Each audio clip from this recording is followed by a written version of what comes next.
Perfume Genius collaborating with Aldous Harding. No Front Teeth, preceded by the great Odetta covering Bob Dylan, Baby I'm in the Mood for You from Odetta Sings Dylan, released in 1965. You are with Lauren Laverne, and I'm delighted to say I'm with my first session guest on this programme, Richard Hawley. How are you? I'm good. Oh, thank you so much for making the trip, coming down. Wonderful to see you. You look like you're glowing, look like you're ready for a big year. 2025. It is a big one. It's 20 years since Cole's Corner. Can you believe it? Did you know it was coming up? No, I sort of tried to put things like that to the back of my mind, you know. But my manager said, yeah, it's 20 years since that album came out. We're going to do something. And at first I was quite reluctant to do it. You're more of a forward thinker than I just always look forward to the next thing rather than looking back to the past. But that record changed everything for me. Yeah. And it was such a kind of game-changing thing. But at the time when we made that, it was like the last roll of the dice, you know. So talk me through it, because, you know, as you say, it was so successful. I mean, you know, the Mercury Prize nomination, the kind of huge critical acclaim, and then it just began this kind of creative flowering that's continued, and a celebration of your hometown of Sheffield, you know, very much rooted in a real place, although, you know, a department store that had closed down by the time you made the album. Take me back to making it a little bit. What was going on? Well, I'd got no record deal at all. So we were with Satanta Records with Keith Cullen, who'd backed me for ages. You know, he was really devoted to what I did, and he was brilliant. And then that kind of finished. He moved on to book selling and other things, and I was basically marooned. And at 32 years old, 34, I think, it's kind of most rock stars. It's not a good time to start a career, you know. And there was no money. No, it was pretty like looking a bit bleak. And I got some songs, and my friend John Rodison, who's actually my accountant, but he's a mate of mine. I met him at Sheffield Wednesday match. Me and him got to see the game together, you know. Okay. He basically loaned me 10 grand. And I had to make this album for £10,000 to make a record with orchestras. I was going to say, especially a sumptuous kind of. Yeah. But this is what's interesting, where you know you're setting the scene of like a really hard time. There's not much money. Presumably, time is tight in the studio. You've got and you make this kind of romantic, tender, sumptuous orchestral celebration of you know, of your home city, of life and love and all the things. Like, how did you know what was going to come out of that? Did you think, like, right, I'm in a pinch here, time to bring out all of those emotions? Or how did it work? I don't know. It was basically the last roll of the dice, and I thought, right, now is the time to make the record you've always wanted to make, without any compromise or anything. It's either sink or swim.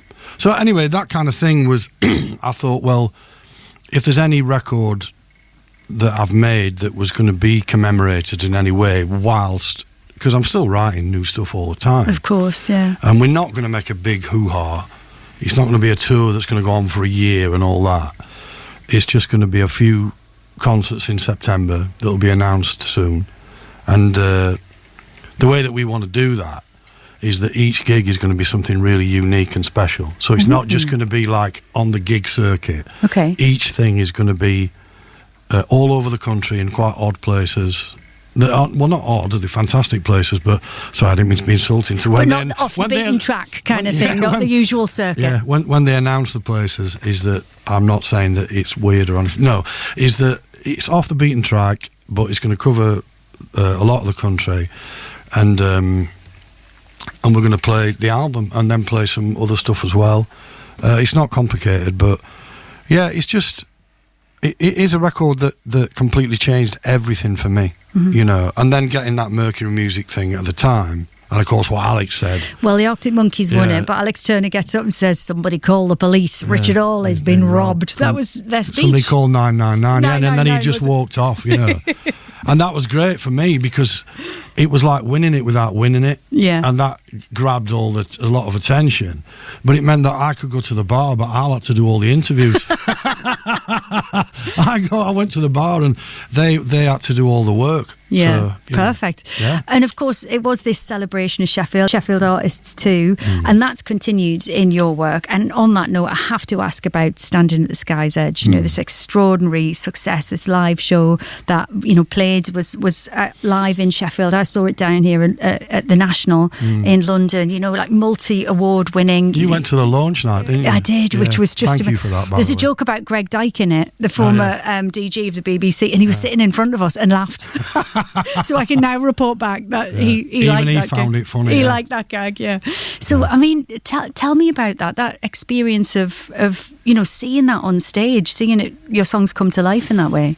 Yeah, it was weird, mind blowing, really. From the origins of where it started, was the producer Rupert Lord. He came to see us when we were playing in Portugal, and we were on tour with Nancy Sinatra at the time, and it was the last night in Porto, and we'd been playing a tour of capital cities, and it was exhausting. Really, like Berlin to Porto and Paris, and it was a wonderful thing to play with Nancy. But at the end of that, we were done. It was the last night. We were getting out of the suits and all that, and getting into the jeans and t-shirts and hitting the strip. And this guy called Rupert Lord came and said, I've been arranged a meeting with your manager to see you about the possibility of... we were all in this dressing room getting changed as quickly as possible to get out and have a drink together, And this guy just turned up just saying, well, I've got this idea to turn your songs into a musical. And we were just falling around laughing. He goes, what? You what, pal? Yeah, okay. Look, listen, we're going to go out for a pint. You can come with us. And he followed us. We went out for a drink and we got fairly, oiled. And I remember being on the ferry the next day, going over the Bay of Biscay, which is a beautiful ride if the sea's calm, manta rays and dolphins and whales and stuff. And just thinking about this idea of turning my songs into a musical. I hate musicals.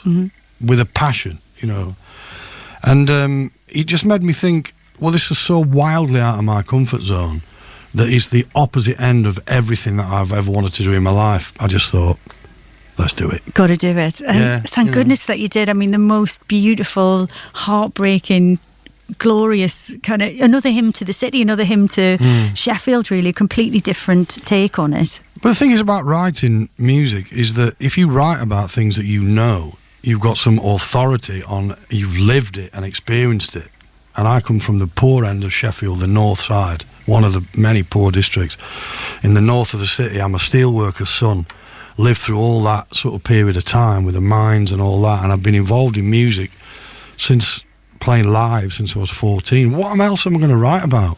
It's kind of obvious, really, to me, and it's more surprising to me that other writers don't do that they write about something that's a fantasy, and I see beauty in just the very simple things of everyday life, and always have, just little acts of kindness or just things that people will ignore and think, I don't want anything to do with that. Even its most ugly, Sheffield, I've always found incredibly beautiful, Yeah, and it continues to inspire you. There's a new TV show, Reunion, which is set in the city. Anne-Marie Duff, Eddie Marsan, Rose Ayling-Ellis, a brilliant cast in it. And you've done some music for the show. What can you tell us about that? I just done the theme tune. Write the theme tune. Sing that. I wonder how many times a day that gets said. Sing the theme tune. You, it's about to get said a lot more because this is coming to our screens. Yeah, and it's a Warp Films BBC 4-part series where the lead actor Matthew Gurney. Basically, most of the cast are deaf or they sign, right? And it's a thing that's very, very unique and never been done before. And Mark Herbert, he's like the main guy at Warp Films. I met him years ago. With Shane Meadows when they were doing Dead Man's Shoes, right? With Paddy Considine, he was superb in that. I was superb in everything that he does. And they asked me years ago to do some stuff for a soundtrack, so I wrote them a soundtrack in a day, and they couldn't believe that had happened. And they ended up using some other stuff, but they used a few bits that I'd made that day, which is years and years ago. And then Shane did the videos for Serious, which is hilarious, with the mannequin and all that. And it had kind of been in mine and Mark's mind to do something together for a long time. And then when he played me the roughs of this. I can't remember what they call it now. You know, when they get the rough. Oh yeah, the what's it called? I've forgotten too. The wild track or something like that. No, it's age 58. I can't remember stuff. Not the roughs.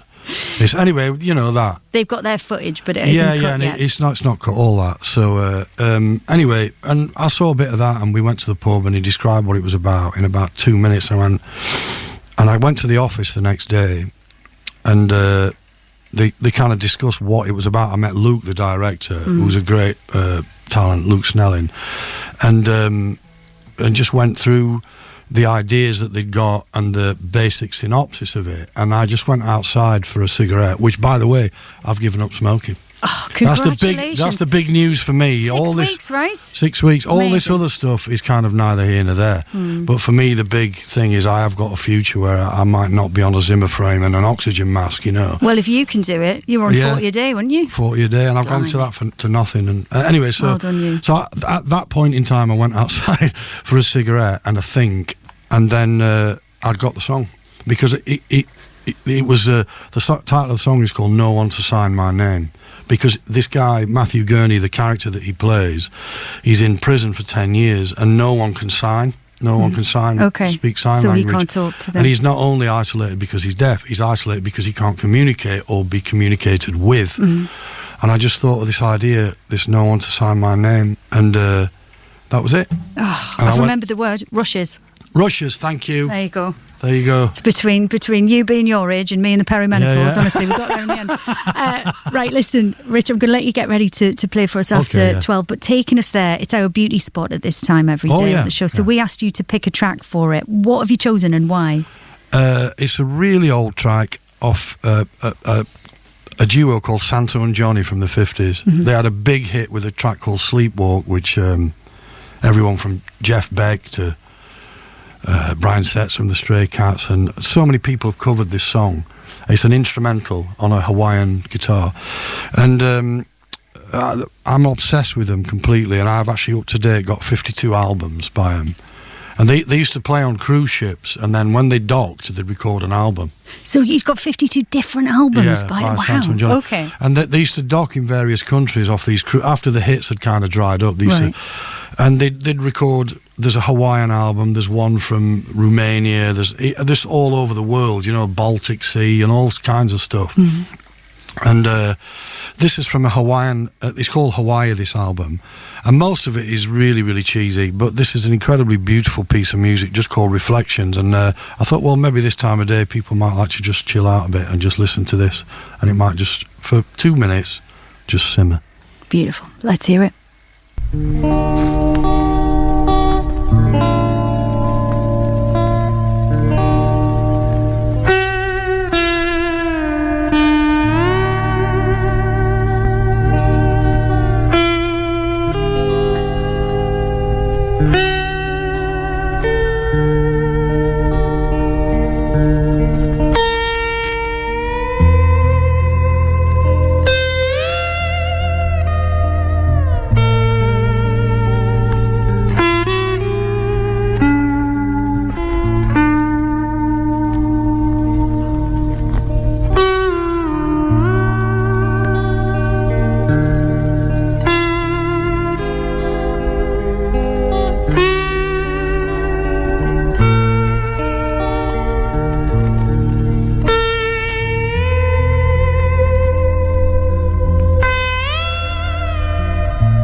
BBC Radio 6 Music. Lauren Laverne.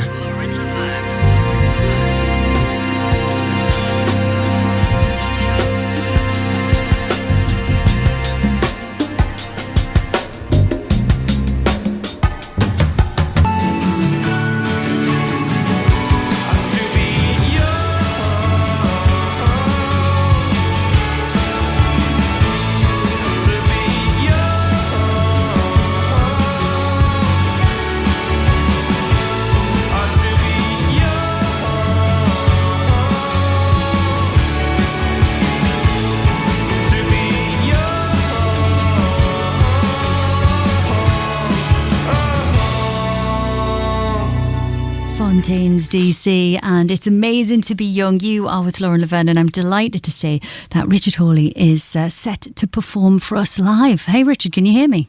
I can. Next door in the Sesh bunker. I mean, they're going with live room, but I think if we both say that, we can get it going. Thank you very much for playing for us. You're going to do a couple of tracks. Tell us what you've chosen to play first. The oldest song, which is the oldest song I wrote that actually has been released, which is Just Like the Rain. It was a single from Cole's Corner. I wrote this on my 16th birthday, which goes to prove once and for all that I've always been miserable, even when I was 16.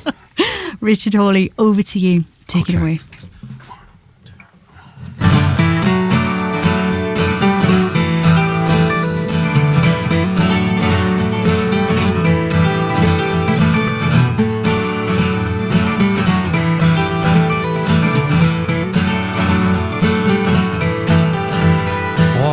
Silent through the snow, drifting softly to your door. I'm coming home. I'm coming home. I feel so strange, I feel so weak. I've walked a world of empty streets in search alone. I've searched alone, but you're still in my mind. You're still in my mind. And here's where the sound of my tears hits the ground, just like the rain, just like the rain. When we danced along the shore, my darkness shaded all we saw. I was unkind, I was unkind. I feel so strange, I feel so weak. I've walked a world of empty streets in search alone. I've searched alone, but you're still in my mind. You're still in my mind. And here's where the sound of my tears hits the ground, just like the rain, just like the rain. Tell 'em, Shez.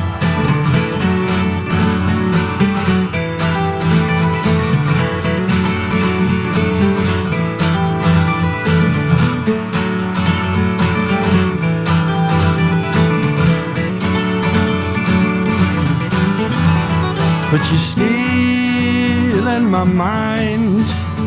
You're still in my mind. And here's where the sound of my tears hits the ground, just like the rain, just like the rain, just like the rain, just like the rain.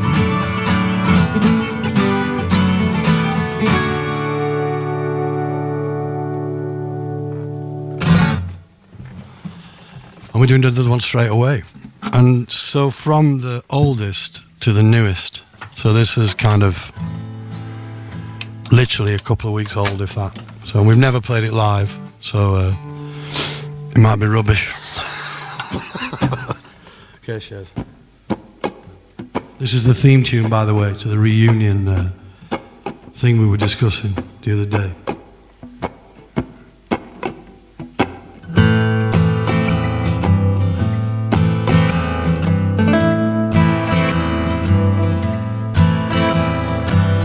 Years and here, no one near, no one to sign my name, no one to sign my name, nowhere to hide my shame.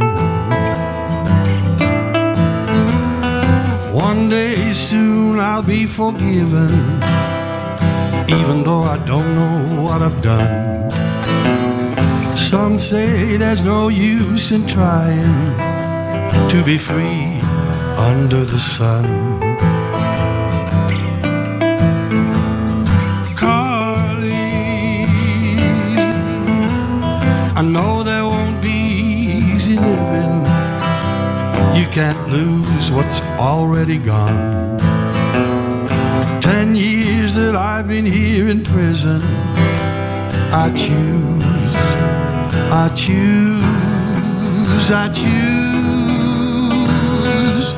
the light of the sun, the light of the sun, the light of the sun, the light of the sun.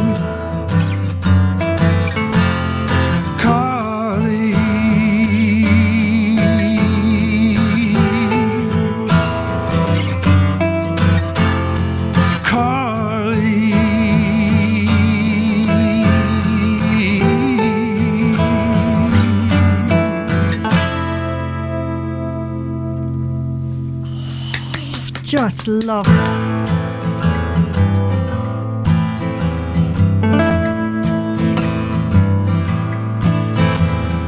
10 years in here, no one near, no one to sign my name. Beautiful track. There was a false end there. Caught me out. I loved it. I just couldn't wait to clap. Richard Hawley, thank you so much. Two beautiful tracks. So that Born Under a Bad Sign, that's from the BBC series Reunion. That'll be hitting our screens. We don't have a release date for that yet, but we do know it's coming. Yeah, it was No One to Sign My Name. We're going to do Born Under a Bad Sign next, but don't worry about it. What can you tell me about the... Born Under a Bad Sign is next. That was No One to Sign My Name. But tell me a little bit about the live shows, because you said, for this 20th anniversary of Cole's Corner, that there is a tour coming up. What can you tell us about that? You said the shows are going to be different. They're going to be in some unusual places. Yeah, it'll be the album's, the reissue comes out on the 4th of July, but there's going to be a lot of shows that we're planning... what can I say to spoil it, like seaside towns, and you know what I mean, just kind of off the beaten track places.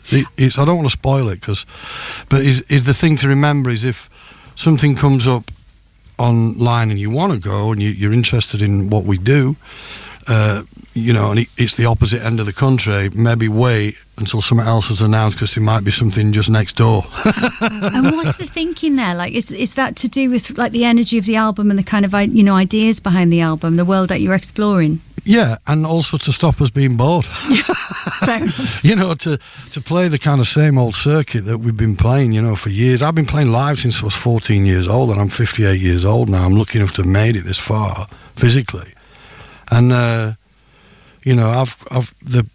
got a team of people who work with me, Graham and Tildy, and the management people who are sympathetic, very much so, to the fact that we want to keep it interesting and funky for us all, and the audience. Yeah. So Cole's Corner it's why I was slightly wary about doing something like a reissue, because as we were discussing earlier, I like to move forward. We all do, really, and occasionally I will allow an eyelash over my shoulder to look back, and this is somewhat more than an eyelash. It's probably a full eye looking back down the road that we've walked down. Yeah. And it's important to do that, though, isn't it? Every now and again, I think it is important. And it's like a staging post in the road, and there's so many things that have changed. I mean, the last 2 years for us have been nuts, truly mental. And me and Shez, we were on this is Shez, by the way. Nobody ever talks to Shez. He's the guy who makes me sound good, Thank you, sir. I mean, and just like the rain there, especially extraordinary. And we were in a van. We did an acoustic tour around Europe just to see what was out there. We did 2 actually in a van. It wasn't pop star stuff, and it was just us with our long-suffering tour manager John Trier and our guitar tech Gordon White, and either Louis or Big Dave Hadley on sound, and just us in a van like the old days, going all over. We played crisscrossed all the way. We started off in Holland, through Belgium, all France, and ended up in Spain, in Barcelona all the way. And then the next time we did like a couple of weeks at home, and then we did all of Scandinavia, and then across to Germany, and so on and so forth, in a van, just to see what was out there. That'll bond you. It'll either drive you together or drive you apart. Won't it? Well, we all get on, you see, even after all these years, we all still get on, and have a laugh. Yeah. And because if you don't enjoy what you're doing, well, there's no point. Oh, absolutely. So listen, I'm getting me sign tracks in a twist because, we heard you play No One to Sign My Name there, but you've chosen as your second track from Cole's Corner to do Born Under a Bad Sign. Why did you want to play this? You said Just Like the Rain was the first you ever wrote. Yeah, and this one was kind of one that I wrote while I was doing the album, but there's a bit of a sad bit of news that's come our way, which is a brother of ours has left us. He's Johnny Green, who was the Clash's road manager, and he's been John Cooper Clarke's sidekick and confidant and driver, and he introduces Clarke every time he goes on stage. And Johnny Green wrote an amazing book about his time with the Clash, and I found out yesterday when we were driving here that Johnny's left us, and I just want to dedicate this song to him. And he's was a dear friend of mine. I loved him dearly, and I know that he loved me. And you were talking about the brass band thing that's coming up. Yeah. Johnny went to see us when we played, where was that place we played? Durham Cathedral, where they filmed the Harry Potter. And Johnny came to see us at that with his son Earl. And I just want to dedicate this to Johnny and to Clarke as well, because he must be feeling real sad right now, and as I am, because Greenie was a king of men. A king of men. And not to be too corny, but he and I were most definitely born under a bad sign. Richard Hawley, over to you. 1, 2, 3, 4.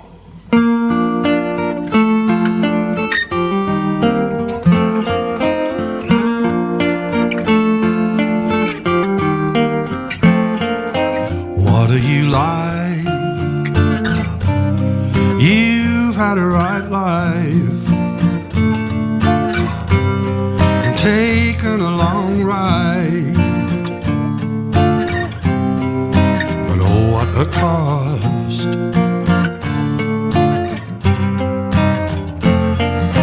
And all of your life staring at white lines, reading the road signs, but oh, what a loss.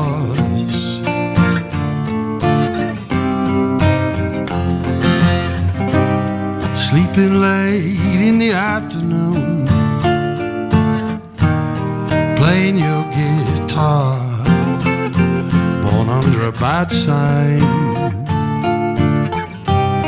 born under a bad sign.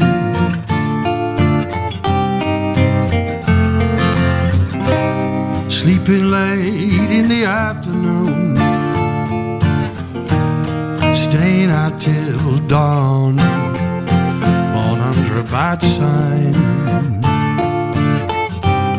born under a bad sign.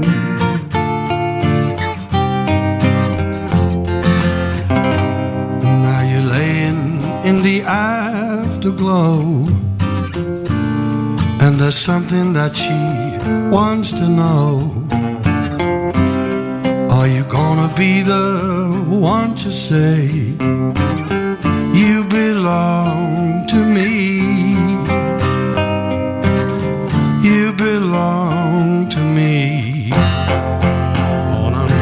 bad sign. Born under a bad sign.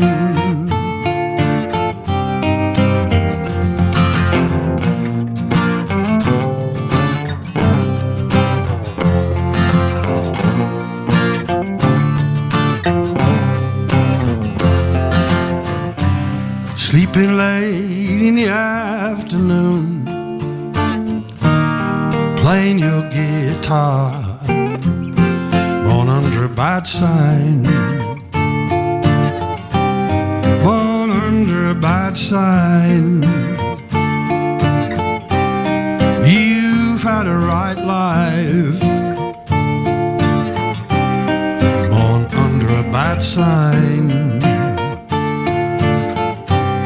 Everybody knows.